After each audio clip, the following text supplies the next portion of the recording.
마가라 하는 요한의 어머니 마리아의 집에서 베드로를 위해 기도하던 교인들은 베드로가 살아서 돌아왔다는 하녀의 말을 믿지 못했습니다. 그들은 도리어 하녀를 가리켜서 내가 미쳤다고 비웃었습니다. 하녀는 힘을 다해 자신의 말이 참말임을 거듭 말했지만 교인들은 그렇다면 베드로가 이미 참수형을 당해 죽었기에 그의 수호 천사가 그 사실을 전해 주러 왔음이 분명하다고 단정했습니다. 그 와중에도 베드로는 대문 두드리기를 멈추지 않았고 직접 대문을 열어 베드로가 정말 살아서 돌아왔음을 자신들의 눈으로 확인한 교인들은 깜짝 놀랐습니다. 그 이후의 상황을 본문 17절이 밝혀줍니다. 베드로가 그들에게 손짓하여 조용하게 하고 주께서 자기를 이끌어 옥에서 나오게 하던 일을 말하고 또 야고보와 형제들에게 이 말을 전하라 하고 떠나 다른 곳으로 가니라. 베드로는 살아서 귀환한 자신을 보고 깜짝 놀라는 교인들에게 주님께서 요새 같은 삼엄한 경비의 감옥으로부터 대체 자신을 어떻게 구출해 주셨는지를 소상하게 설명해 준 뒤에 그 자리에 없는 야고보와 다른 형제들에게도 자신의 말을 전해줄 것을 당부했습니다. 그리고 베드로는 그곳을 떠나 다른 곳으로 갔습니다. 그때의 시각이 한밤중이었음에도 베드로는 잠시나마도 눈을 붙이지 않고 곧장 다른 곳으로 떠나간 것입니다. 베드로가 워낙 극적으로 감옥에서 구출되었기에 베드로가 없어진 것을 헤롯의 군사들이 알면 찾아 나설 것이 뻔했기에 마가라는 요한의 어머니 마리아의 집에 계속 머물러 있어서는 베드로 자신의 안위를 도모하기 어려웠을 것이기 때문입니다. 우리는 본문 속에서 베드로가 그곳을 떠나 향해 갔던 다른 곳이 구체적으로 어디를 뜻하는 지리적으로 어떤 장소인지 알지 못합니다. 그러나 본문이 언급한 다른 곳의 의미는 알 수 있습니다. 본문에서 다른 곳으로 떠나간 베드로는 이 이후에 사도행전 15장의 예루살렘 공의회에 잠시 나타난 뒤로는 더 이상 사도행전에 나타나지 않습니다. 그러므로 본문에서 베드로가 향했던 다른 곳은 바로 사도행전의 초점에서 사라지는 곳이었습니다. 그리고 사도행전 12장 25절부터 사도행전의 초점은 베드로로부터 바울로 옮겨갑니다. 우리는 사도행전 6장에서 히브리파 유대인과 헬라파 유대인에 대해서 공부한 적이 있었습니다. 다윗 왕 때에 통일 왕국을 이루고 있던 이스라엘은 솔로몬 왕을 거쳐 르호보암 시대에 남북으로 분열되었습니다. 북왕국은 기원전 722년 아시리아 제국에 의해 그리고 남왕국은 기원전 586년 바빌로니아 제국에 의해 각각 멸망당했습니다. 그때 많은 유대인들이 정복자인 아시리아 제국과 바빌로니아 제국의 포로로 끌려가는가 하면 화를 피해서 이스라엘을 떠나 지중해 세계 각처로 이주한 유대인들이 있었습니다. 이처럼 해외에 정착하게 된 유대인들은 세월의 경과와 더불어 기원전 300년경부터 지중해 세계의 공용어가 된 헬라어, 즉 그리스어를 자신들의 모국으로 삼았습니다. 반면에 이스라엘이 멸망당했음에도 불구하고 이스라엘을 떠나지 않았던 유대인들은 대대로 이스라엘 땅에서 살면서 당시 자신들의 고유 언어인 아람어를 모국어로 사용했습니다. 그런데 해외로 이주해서 헬라어를 모국어로 사용하던 유대인들 가운데에 이런저런 이유로 해서 이스라엘로 되돌아와서 사는 사람들이 있었습니다. 이를테면 헬라어를 자신의 모국어로 구사하는 유대인들과 아람어를 모국어로 구사하는 유대인들이 한데 어울려 살게 된 것입니다.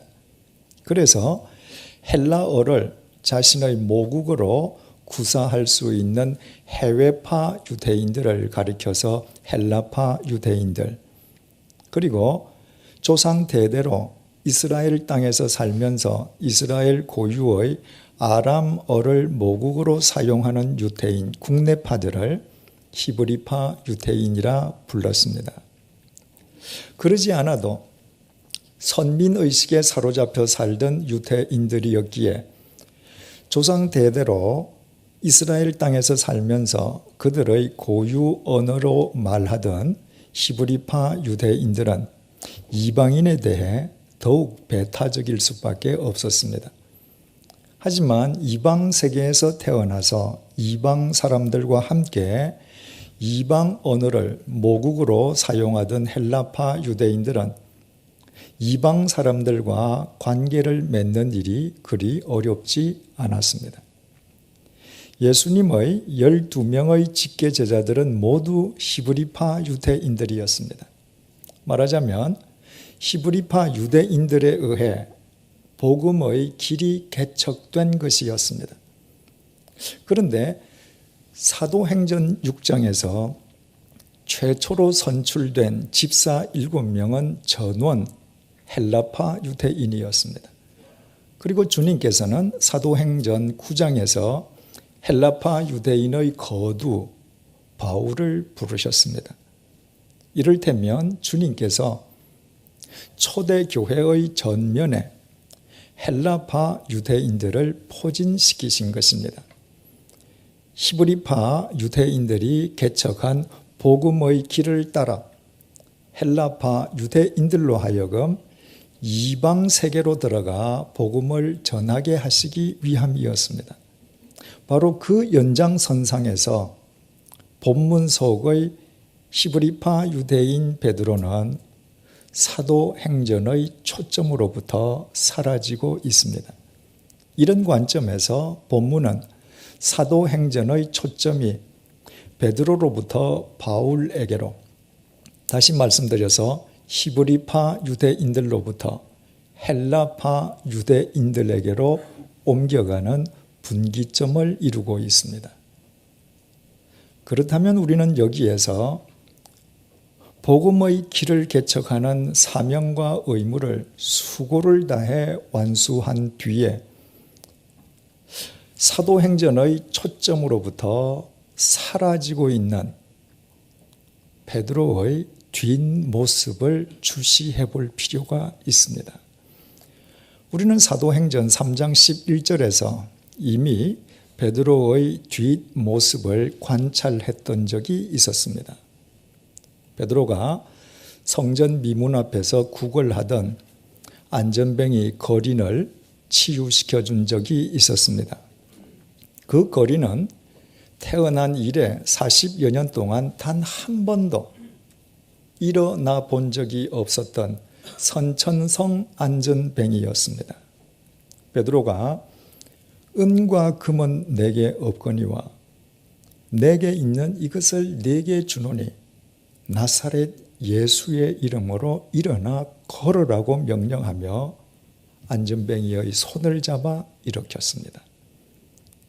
그와 동시에 마치 용수철처럼 튀어올라 일어선 안전뱅이 거리는 얼마나 감격했던지 성전 안으로 뛰어들어가서 힘을 다해 하나님을 찬양했습니다.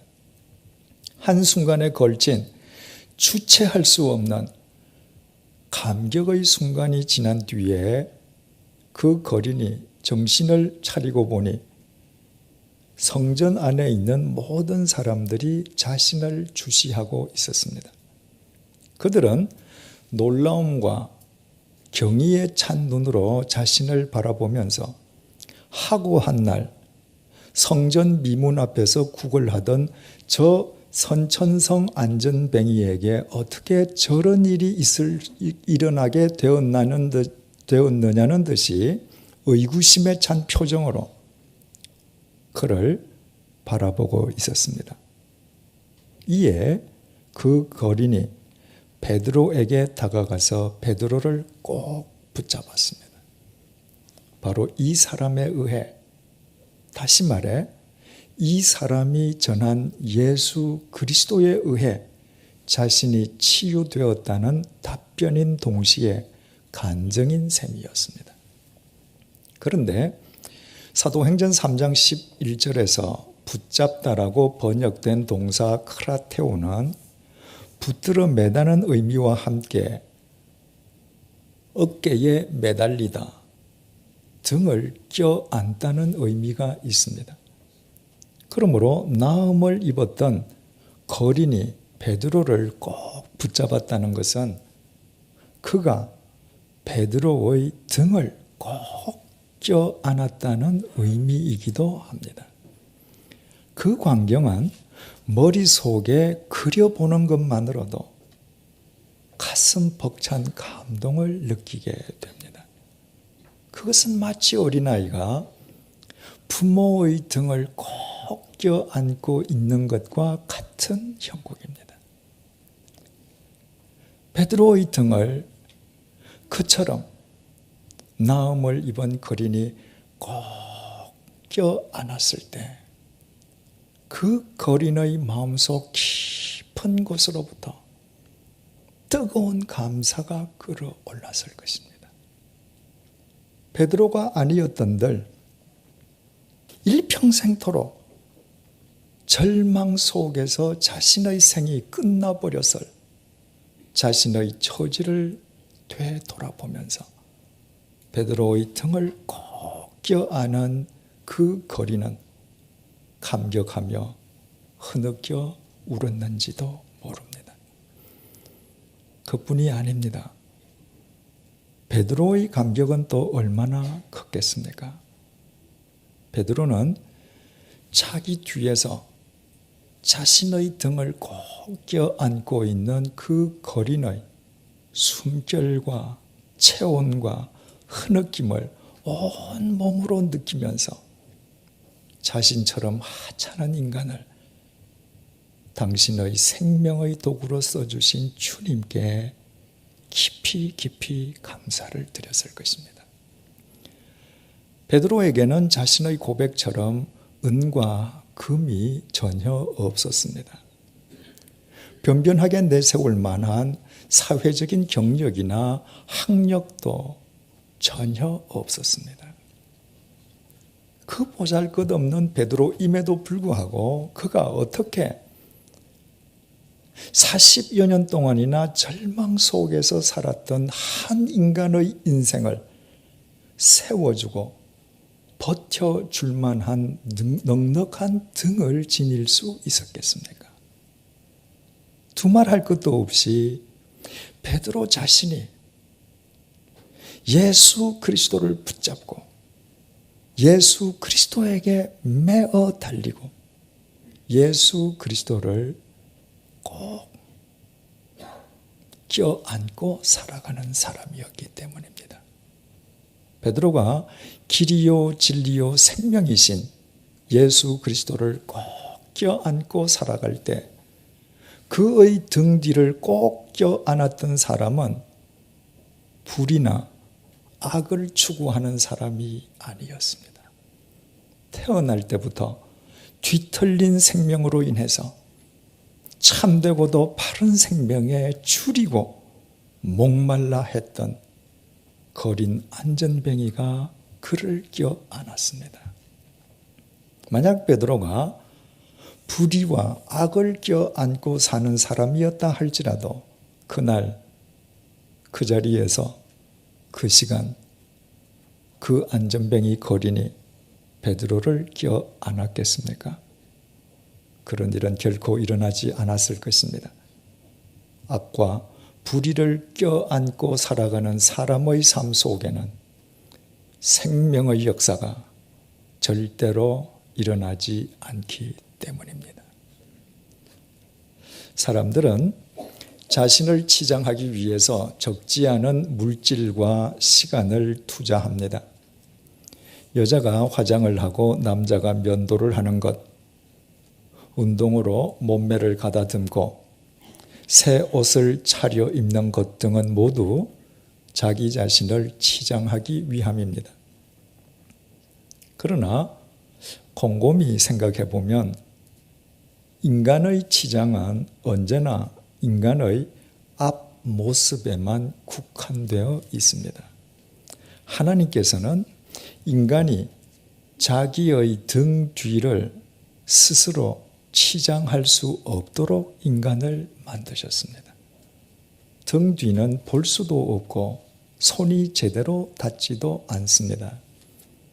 그래서 인간의 참 모습은 앞모습에 있는 것이 아니라 등 뒤에 있습니다. 세기의 살인마 히틀러가 앞으로는 웃고 있다 할지라도 그것은 위장일 뿐, 그의 등 뒤로는 전 인류를 향한 비수를 숨기고 있었습니다.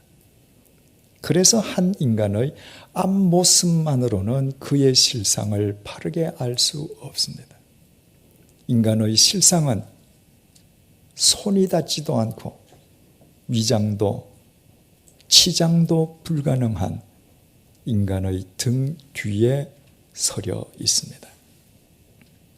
어떤 사람은 앞으로는 대단히 화려해 보이지만 그의 등 뒤는 뭔가 부족하고 허전해 보이는 사람이 있습니다.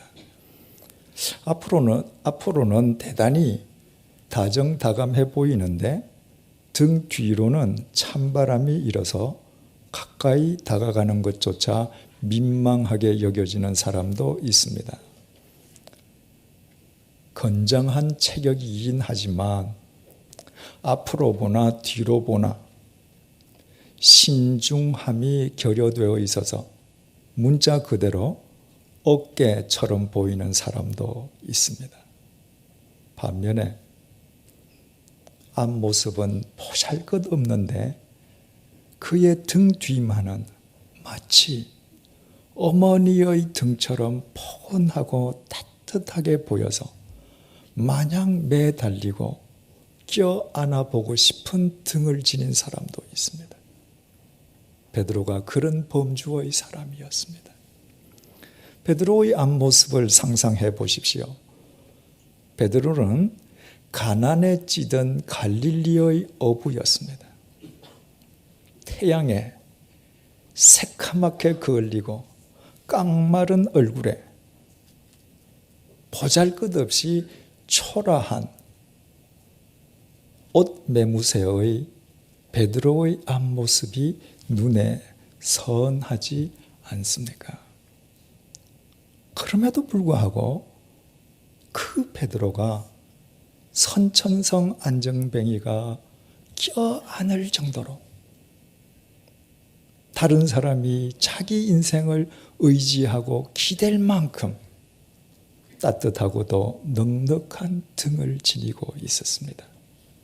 그것이 가능할 수 있었던 것은 이미 말씀드렸던 것처럼 베드로가 예수 그리스도만을 붙잡고 예수 그리스도에게만 매달리고 예수 그리스도를 껴안고 살아가는 사람이었기 때문입니다.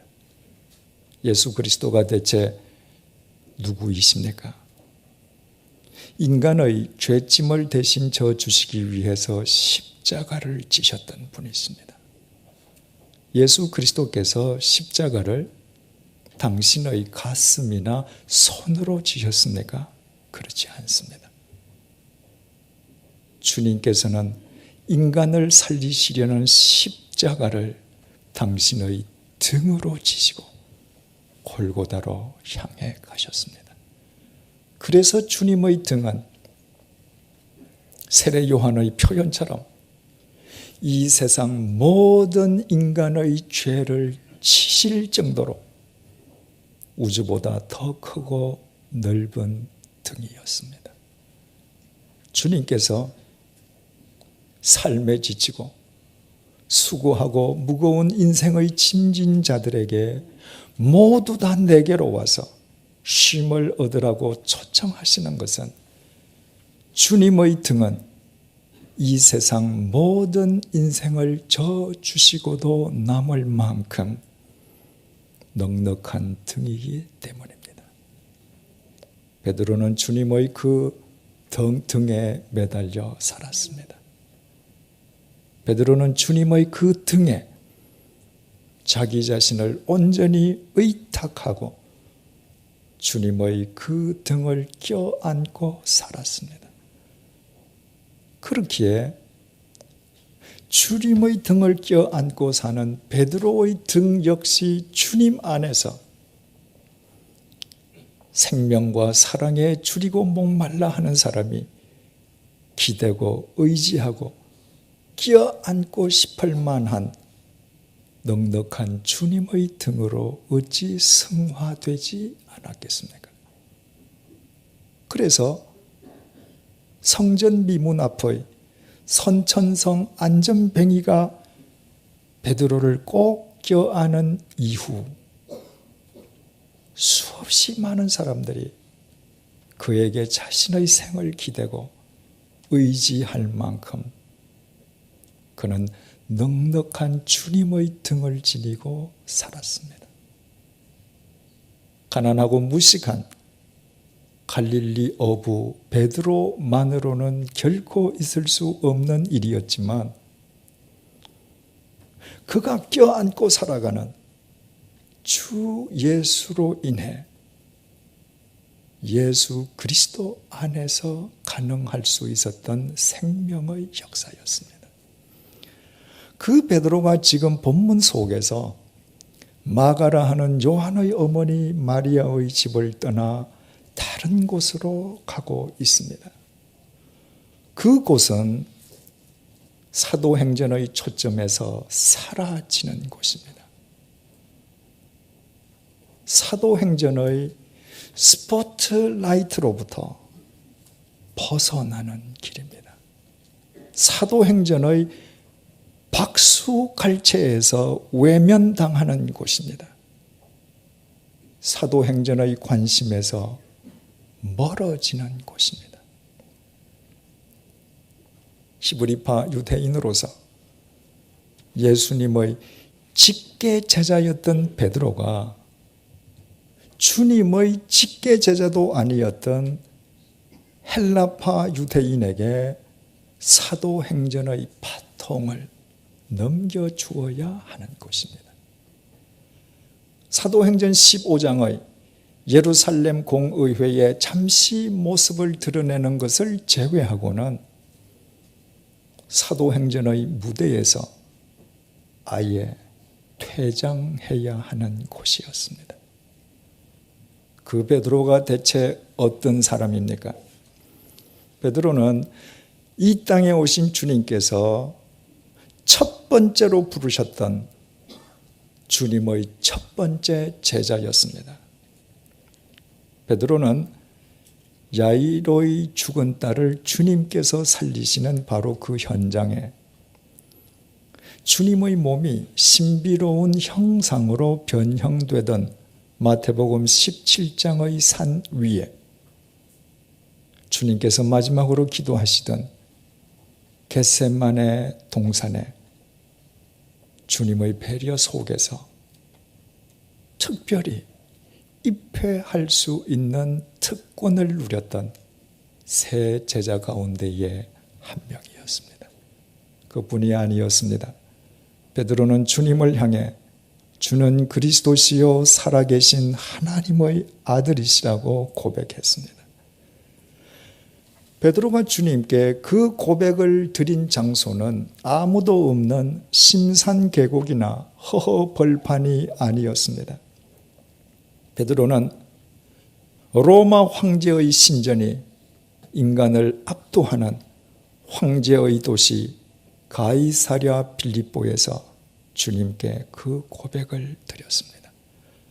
그러므로 그 고백의 의미는 저 황제의 신전에서 인간의 경배를 받는 로마 황제가 하나님이 아니라 삼권을 장악하고 있는 절대 군주 로마 황제가 구원자가 아니라 비록 보잘것없어 보이지만 나사렛 예수, 당신이 하나님이시라는 고백이었습니다. 이 세상을 압도하는 황제의 논리, 다시 말해 욕망의 논리를 더 이상 쫓지 않고 나사렛 예수, 당신의 생명과 진리의 길을 쫓겠다는 결단의 고백이었습니다. 그 고백은 황제의 논리가 판을 치는 이 세상에서 인간이 나사렛 예수에게 드릴 수 있는 최상의 고백이었습니다. 그래서 주님께서는 베드로의 그 고백 위에 당신의 몸된 교회를 세우리라 천명하시고 마태복음 16장 19절을 통해 베드로에게 이렇게 말씀하셨습니다. 내가 천국의 열쇠를 네게 주리니 내가 땅에서 무엇이든지 매면 하늘에서도 매일 것이요 내가 땅에서 무엇이든지 풀면 하늘에서도 풀리리라.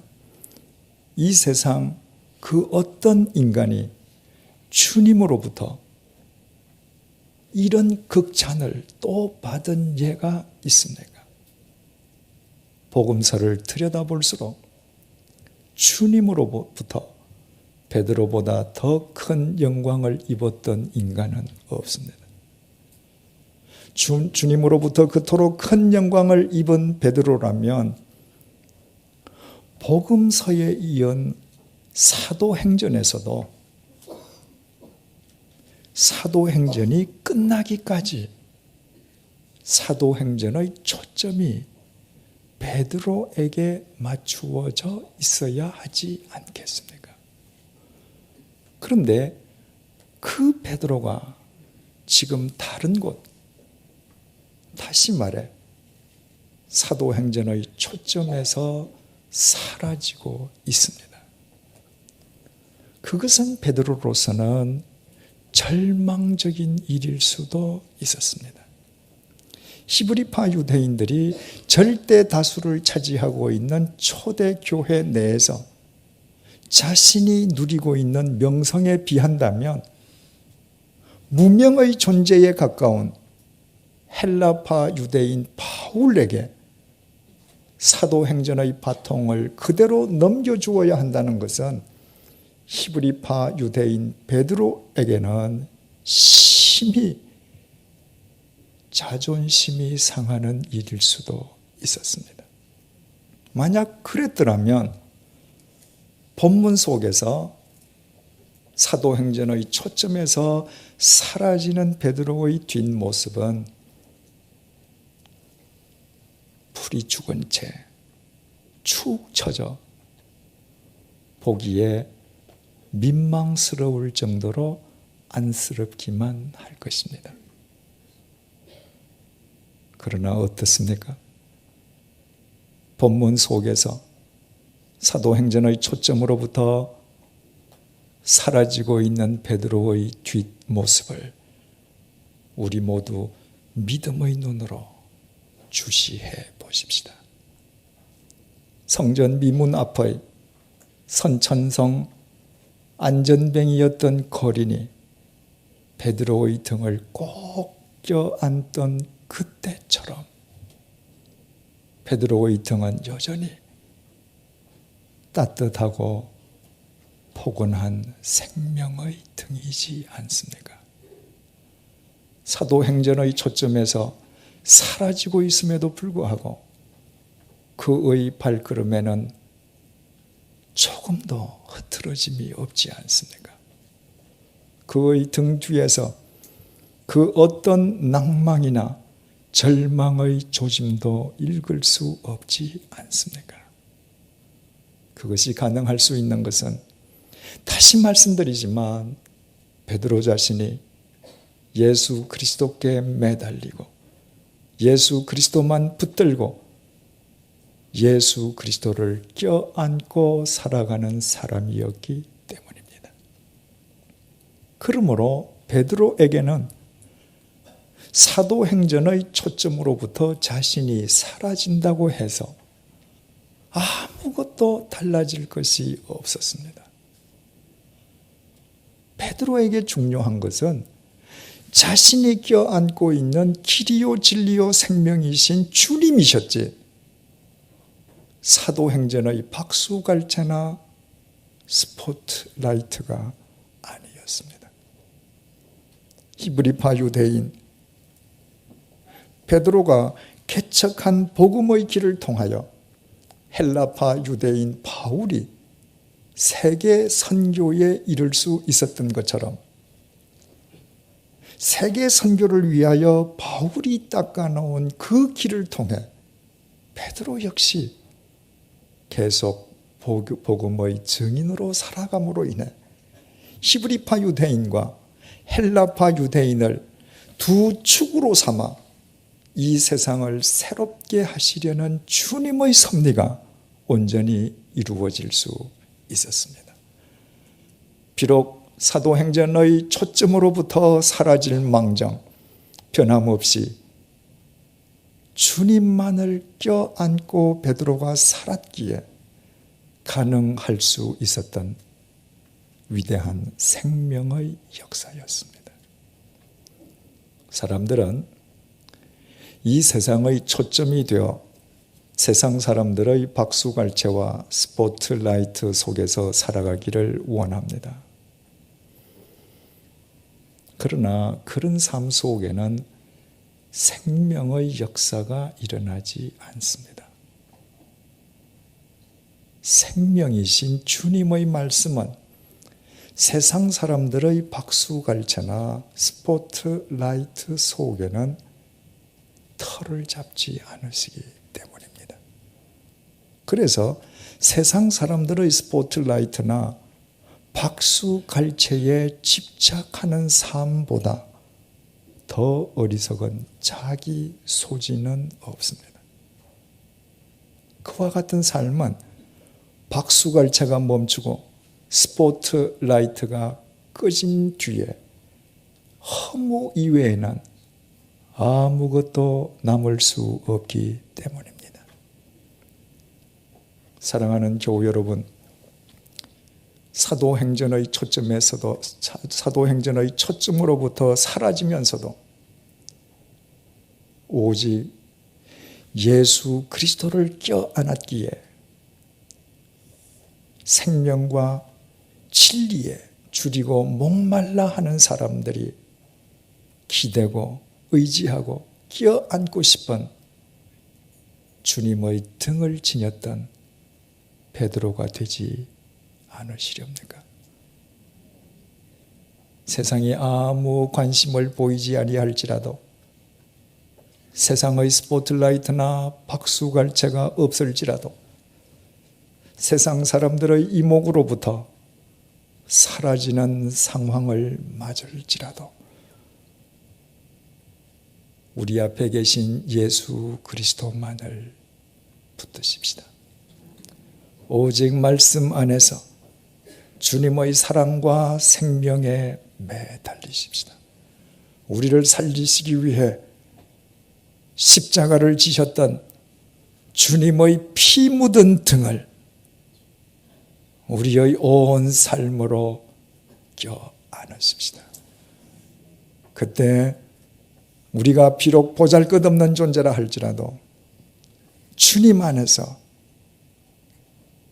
우리 역시 수없이 많은 사람들이 기대고 의지하고 껴안고 싶은 포근하고 따뜻한 주님의 등을 지니게 될 것이요, 주님의 등을 지니고 살아가는 우리로 인해 우리의 가정과 일터, 이 세상은 살만한 곳이 될 것입니다. 하나님 앞에서 진정한 부자가 누구이겠습니까? 생명과 진리에 줄이고 목말라 하는 사람들이 의지하고 껴안기 원하는 사람입니다. 하나님께서 가장 중요하게 여기시는 것이 생명이기 때문입니다. 이런 관점에서 사도행전의 초점에서 사라지면서도 따뜻한 생명의 등을 여전히 지닌 뒷모습을 우리에게 의연히 보여주는 베드로야말로 시간과 공간을 초월한 영원한 부자입니다. 기도하시겠습니다. 주님, 우리는 그동안 세상의 초점이 되어 세상 사람들의 스포트라이트와 박수갈채 속에 살기 원하느라 우리의 앞모습만을 열심히 치장해 왔습니다. 그 결과 우리가 치장하고 위장한 우리의 앞모습이 마치 우리의 실상인 양 스스로 속으며 살아왔습니다.